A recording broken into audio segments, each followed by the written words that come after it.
Hello and welcome to Economics, Unit 4, pages 7 through 8. We got a lot to cover. I'm going to try to keep this video as short as possible, I promise, especially since you got two of them to watch. Let's get going.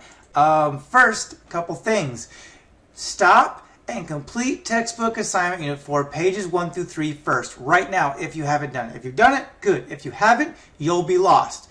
If you don't know what GDP means, if you don't know what price index means, seriously, stop and go watch it, or at least review if you did do it and you've forgotten. These are two concepts I'm not going to go over in this video that you need to know from those first 3 pages. Furthermore, as a bonus to you, cross out questions 1 and 2. We're only going to do 3 and 4. Okay, aggregates. Aggregates is the sum of all parts of an economy. So not just looking at one person or what one individual are buying, or even a few people buying of a single product. We're looking at what everybody, we'll focus on demand. For demand, aggregate demand, we're focusing on what everybody's buying of everything for maybe over the course of an entire year. This is how one of the ways that we figure out price. We use price indexes to figure out GDP. What are people actually buying? And the more people are buying, the healthier we know the country is doing. And the less they're buying, then we got to wonder, okay, why are people buying less? Are they just saving more? Are they scared? Are they making less? Are they not having jobs to buy things? So what are people spending on everything? That's aggregate demand.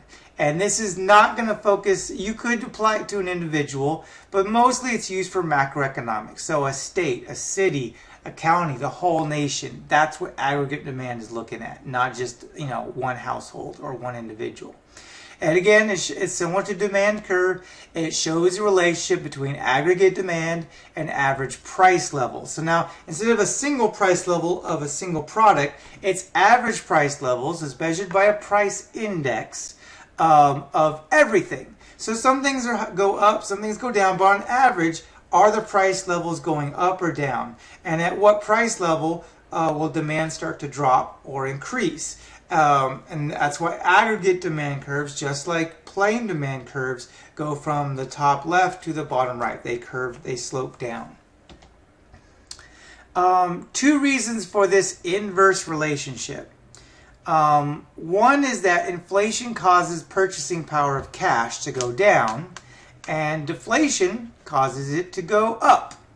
Remember, inflation means money's becoming more valuable. Deflation is making it go down. Deflation, the value of your currency, of the American dollar, or whatever currency the country you're in uses, like pesos in Mexico, francs in France, and all the other examples across the world. So that's the 2 reasons for this inverse relationship, meaning as one goes up, the other goes down. That's inverse.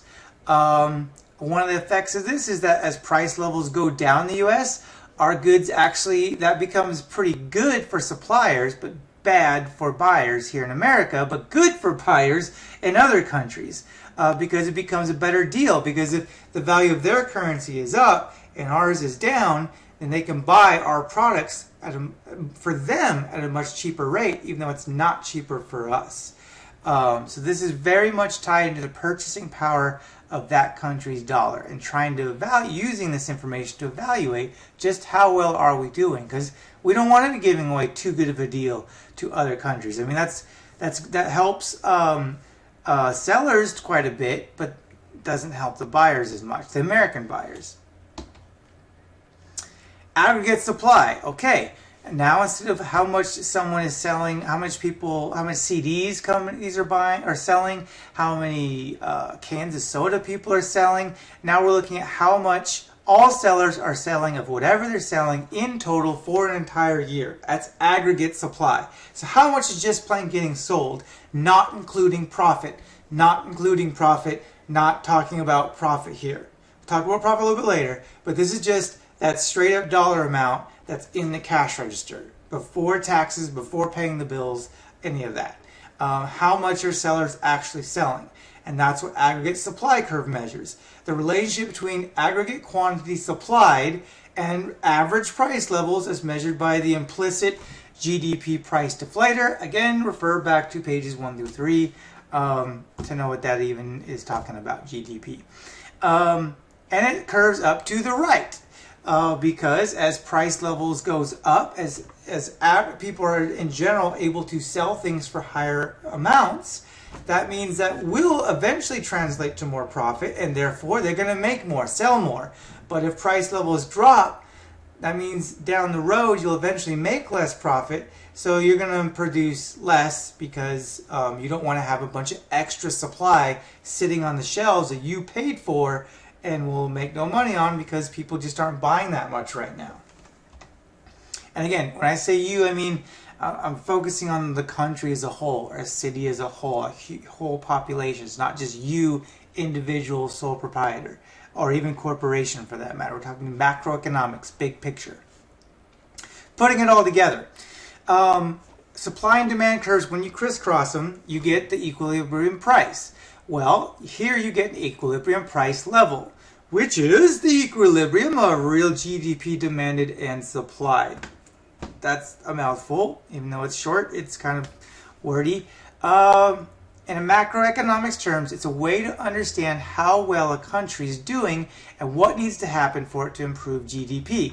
So that equilibrium price level, if that equilibrium price level is too high, then that means people are going to have to, their income may not be high enough to sustain them. And that means we have potential for a problem to develop in our country if people can't afford to keep up with supply, or supply can't keep up with demand.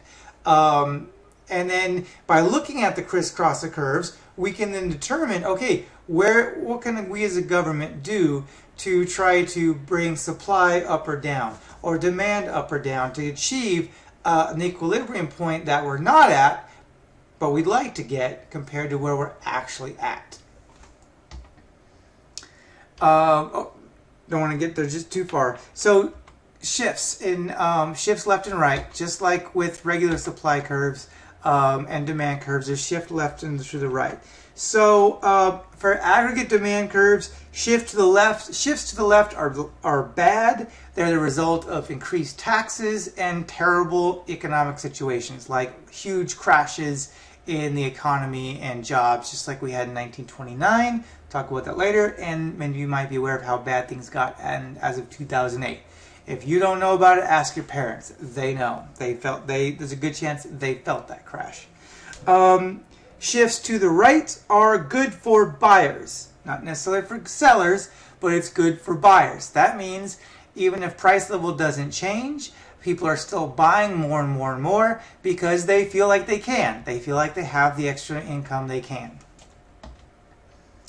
Now back to supply curves. Shifts to the left are bad, and those happen as a result of taxes, higher interest rates, oil prices driving up the cost of transportation of the things you're trying to sell, because that's part of the cost, not just of making the good or service, providing the service, but getting it to the people. That's part of the cost. So that can cause shifts to the left, which are bad for sellers.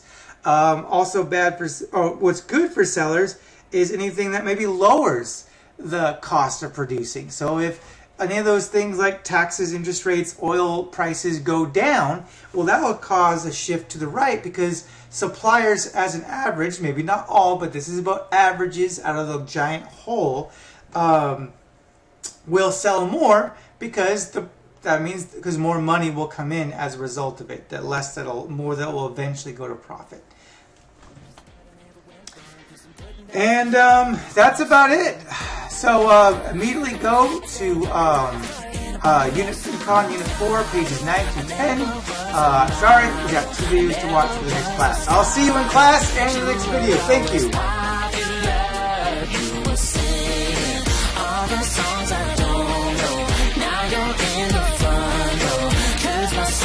Popular.